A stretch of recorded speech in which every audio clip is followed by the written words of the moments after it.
현미경 바이블 강해 시간, 오늘은 105번째 다니엘서 9장 24절 70년과 71회의 성취라는 제목을 가지고 말씀의 은혜를 함께 나누고자 합니다.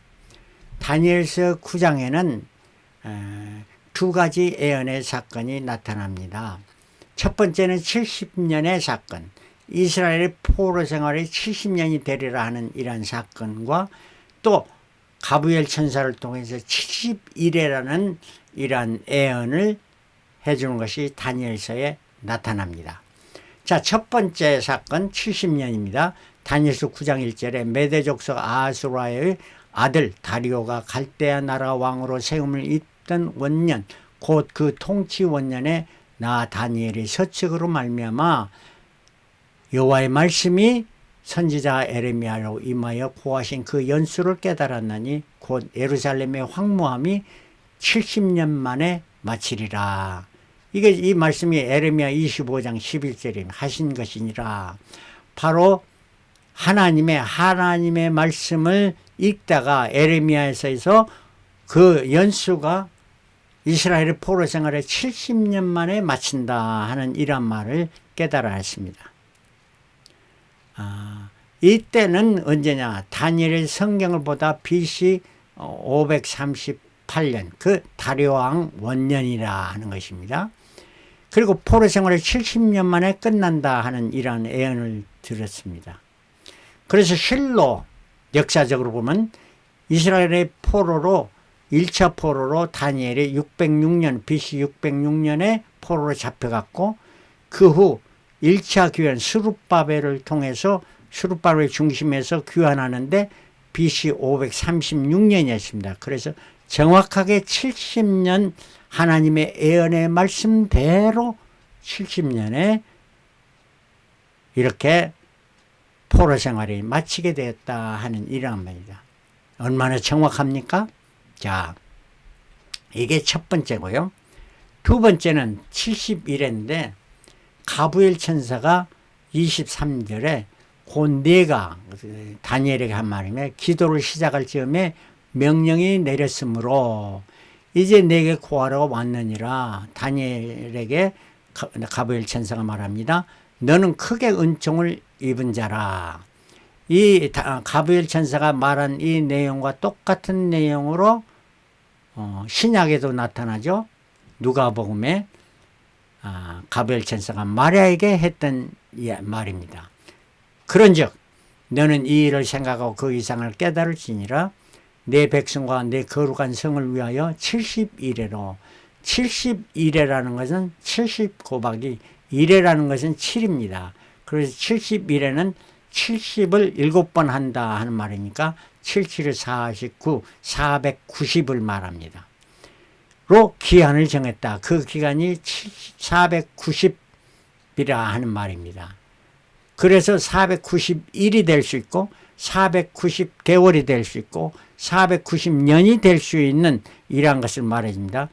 허물이 마치며 죄가 끝나며 죄악이 영성되며 영원한 의가 드러나며 이상과 예언이 응하며 또 지극히 거룩한 자가 기름 부음을 받으리라. 지극히 거룩한 자 메시아가 기름 부음을 받으리라 하는, 메시아가 등극한다, 재임한다 하는 이러한 말씀을 해주고 있는 것입니다. 그래서 다니엘서의 그 가브리엘 예언이 25절에 그러므로 너는 깨달아 알지니라. 예루살렘을 중건하라는 명이 날 때, 명령이 날 때부터 기름 부음을 받는 자 곧 왕이 일어나기까지 7일회와 62일회가 지날 것이요. 그러니까 7과 62를 더하면 69입니다. 69일회가 지나서 곤란한 동안에 성이 중건되어 거래 해제가 이룰 것이며, 그러니까 이 다니엘이 이 예언을 들을 때는 주전 538년이었고 성전 중건의 명이 날 때부터 시작하니까 이 아직 포로 생활에 있는 다니엘에게는 물론 총리는 총리였지만은 아직 중건 명령이 일어날 때가 아니었습니다. 그래서 중건 명령이 일어날 때부터 483일 아니면 483개월 아니면 483년입니다. 근데 이것이 만약에 483일이라면은 계산하면 1년 4개월이었습니다. 그래서 중건의 명이 날 때부터 1년 4개월, 다니엘의 생각에는 분명히 1년 4개월로 알고 준비했을 겁니다. 그래서 중건의 명이 날 때부터 1년 4개월. 그러면은 1차 중건의 명령이 날 때 스룹바벨에 귀환했으니까 주전 536년 이었던 것이고, 바로 왕이 세움을 받는 것은 주백50 몇 년입니까? 4년? 10개월? 아니, 8,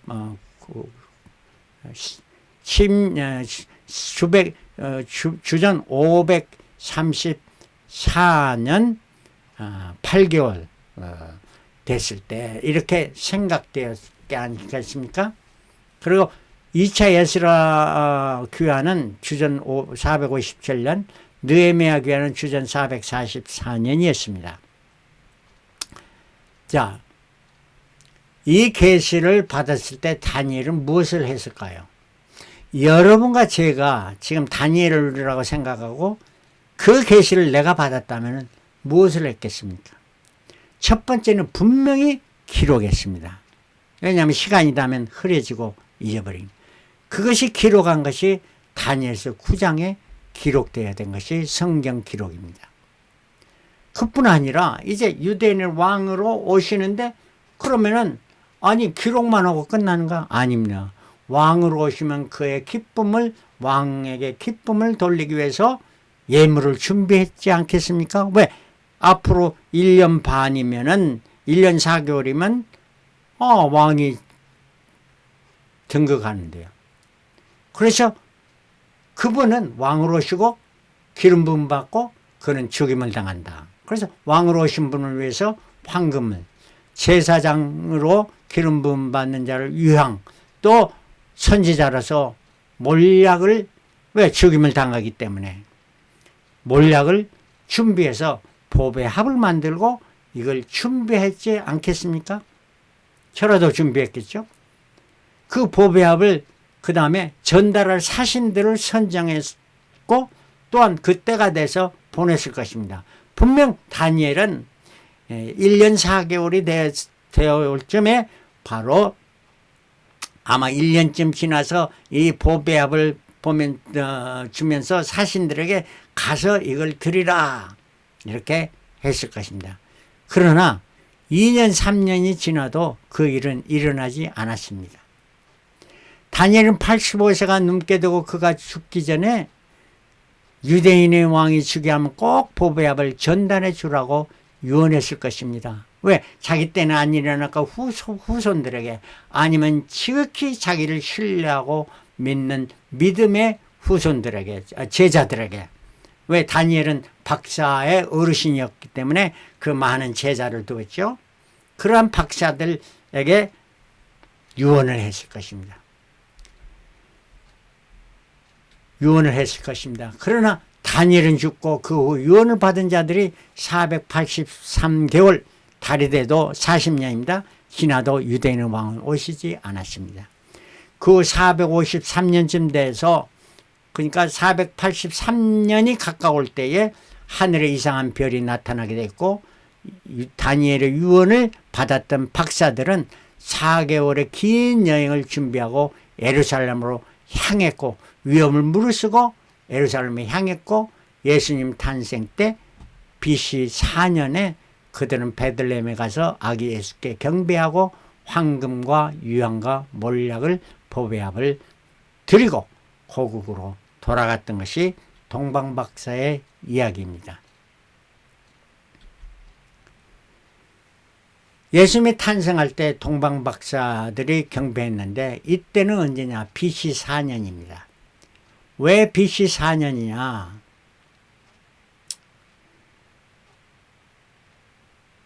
예수님께서 탄생하신 후 약 2년이 되었을 때 모든 아이들을 2년 이하의 아이들을 다 죽이는 이러한 살인 사건이 벌어졌습니다. 누구 때문에? 헤롯 왕 때문에. 헤롯 왕이 명해서 그랬습니다. 그런데 역사적으로 헤롯 왕이 죽은 때가 BC 2년이라는 것입니다. 그러면은 예수가 2살쯤 됐으니까 예수가 탄생한 지는 BC 4년이라 하는 것이 많은 성경학자들의 주된 생각이고, 그래서 예수의 탄생을 4년이라, BC 4년이라 이렇게 말합니다. 그리고 30년, 예수님이 30세가 될 때 그 AD 26년에 예수께서 복음을 시작하기 전에 요단강에서 세례받으실 사건이 마태복음 3장 16절에 나타납니다. 이때 이는 내 사랑하는 자요 내 기뻐하는 자라, 하늘이 열리고 하나님의 음성이 들렸고 또 성령은 비둘기같이 임했고 예수님은 세례받으시고 물에서 올라온 이 엄청난 세레모니, 참 기쁨의 예식이 일어났던 것이가 예수님이 세례받은 때입니다. 즉 유대인의 왕이신 메시아가 등극하시는 이러한 때입니다. 자, 이때까지가 483년이다 하는 것을 우리가 생각해야 됩니다.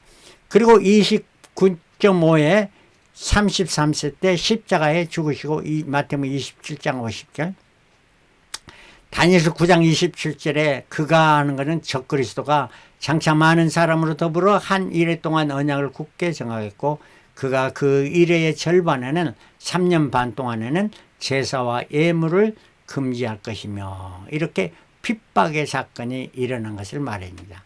그래서 마지막 한 일에 7일이 아니고 7개월도 아니고 이거는 7년입니다. 7년의 절반이 3년 반입니다. 그 3년 반의 첫 번째 전 3년 반은 예수의 복음 사역과 마지막에 십자가에 달리신 사건이며, 후 3년 반은 그 이후에 모든 믿는 자 기독교인들을 핍박하는 핍박의 때가 일어나며 예루살렘에 있던 모든 교회와 신도들은 다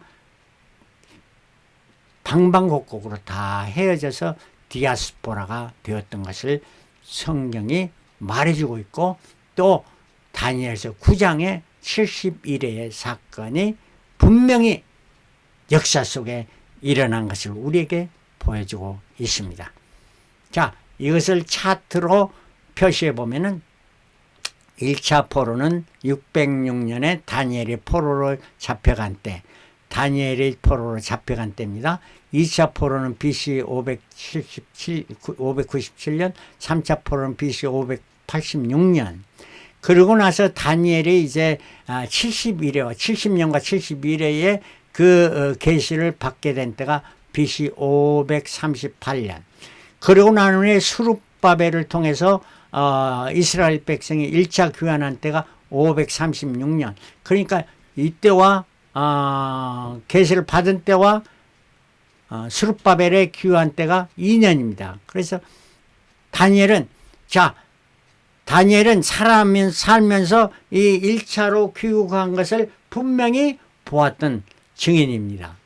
그러고 나서 1차 귀환에 이것이 성전 건축을 하는 명이 났을 때라고 이렇게 인식을 하고 있다면, 그 1년 반에 이스라엘의 왕이 등극하게 되는 이러한 것을 이렇게 생각하고 믿었던 것이 다니엘이었습니다. 그러나 그거는 일어나지 않았고, 다니엘은 보배합을 준비했고 제자들에게 유언했고 후손들에게도 유언했고, 그 사건이 2차 귀환 때는 457년 BC 에스라를 중심해서 영적 부흥, 영적 성전 건축이 중건이 일어났던 때가 에스라 귀환입니다. 그 3차 귀환은 BC 440년 느헤미야의 귀환인데, 느헤미야의 귀환은 3차 귀환은 성벽을 짓는 이런 일을 합니다. 그러면 69일에는 483년인데 유대인의 왕으로 오시니 바로 예수님께서 세례받으신 자, 왕으로 제사장으로 또 죽임을 당할 자로 이렇게 등극하는 이때를 계산한다면 483년은 정확히 2차 기원 영적 성전 중건회 때부터 시작해서 483년에 예수께서 세례 받으시고 그 3년 반 동안 복음을 증거하다가 십자가에 달리신 사건, 죽임을 당했죠. 죽임을 당하시고 그 후에 3년 반에 많은 교회가 핍박을 받고 세계 모든 것으로 흩어졌던 이러한 사건, 즉 예수 그리스도의 초림을 통해서 70일의 사건이 완전히 이루어진 이것을 우리가 볼 수가 있습니다. 자, 그런데 이 예언의 말씀은 초림을 통해서도 이렇게 분명히 이루어졌지만 앞으로 재림의 주님 오실 때도 이러한 사건이 비슷하게 일어나게 되는데 계시록에도 전 3년 반, 후 3년 반에 핍박의 때가 오게 된다고 말씀해주고 있습니다. 자, 우리가 참 신앙인이라면, 내가 참 신앙인이라면 나는 어떤 사람일까? 하나님의 약속의 말씀을 반드시 이루어짐을 체험하게 되고 말씀을 믿고 그 말씀이 현실화되고 체험하게 됩니다. 이 말씀의 체험은 우리로 더 큰 신앙으로 성장합니다. 어제보다 오늘보다 내일 더 큰 신앙으로 성장하게 되고 이렇게 되면 어떤 고난과 역경도 극복하며 구원의 주님으로 인해 범사에 감사하며 기뻐하며 주님을 찬양하게 됩니다. 어떠한 경우도 실망치 않고 약속의 말씀을 기다리고 기다립니다. 하박국 2장 2절부터 3절에 보면은 하박국은 이스라엘 백성이 포로로 되기 전에 그 이스라엘의 패역한 모든 그 유다 이스라엘이 그걸 보면서 얼마나 참 바벨론 왕국이 바벨론이 쳐들어오는 것을 피부로 느끼면서 하나님 앞에 기도했습니다. 어찌하여 이런 일이 있습니까? 하고 기도했을 때 하나님께서 응답하신 사건입니다. 여호와께서 내게 대답하시되 가라사대 너는 이 묵시를 기록하여 판에 명백히 새기라. 이 묵시는 하나님의 계시입니다. 하나님의 약속의 계시를 분명히 기록하여 판에 명백히 새기라. 이 어떤 나무판에다 아니면 돌판에다 기록하라는 것이고 우리의 마음판에 하나님의 약속의 말씀을 분명히 새겨 놓아라. 그리고 달려가면서도 읽을 수 있게 하라. 달려가면서 어떤 상황에도 바빠가지고 아니면 위험한 상황에도 읽을 수 있게 깨달아 알 수 있도록 마음판에 기록하라. 이 묵시는 정한 때가 있나니, 그리고 정한 때가 있습니다. 70일에 70년 이런 때가 있나니 그 종말이 속히 이르겠고 종말은 속히 이른단 말입니다. 그렇습니다. 여러분의 종말은 속히 이릅니다. 이 땅의 삶이 언제 끝날지 전혀 모릅니다. 그러나 결국 우리는 이 땅을 떠나게 된 이러한 마지막 날이 오게 됩니다. 결코 거짓되지 아니하리라. 물론 이 말씀은 종말이라는 것은 역사적인 종말도 되지만 나의 종말도 되는 것입니다. 결코 거짓되지 아니라 비록 터질지라도 기다려 지체되지 않고 정령 응하리라. 하나님의 말씀은 정령 응하여 이루게 됩니다. 이 말씀을 붙들고 여러분이 살아갈 때 비록 무화과나무가 무성심하고 포도나무 열매가 없고 감람나무 없어 주려 밭에 식물이 우리의 양이 없을지라도 양이 없고 우양간에 소가 없으나 나는 여호와로 인하여 기뻐하고 나의 구원의 하나님으로 인하여 즐거워하리라 하는 하박국의 고백이 여러분들이 고백해 그 고백을 붙들고 여러분의 삶을 살아가는 저와 여러분들이 다 되시기를 그리스도로 축원합니다. 그리스도로 축원합니다. 할렐루야. 아멘.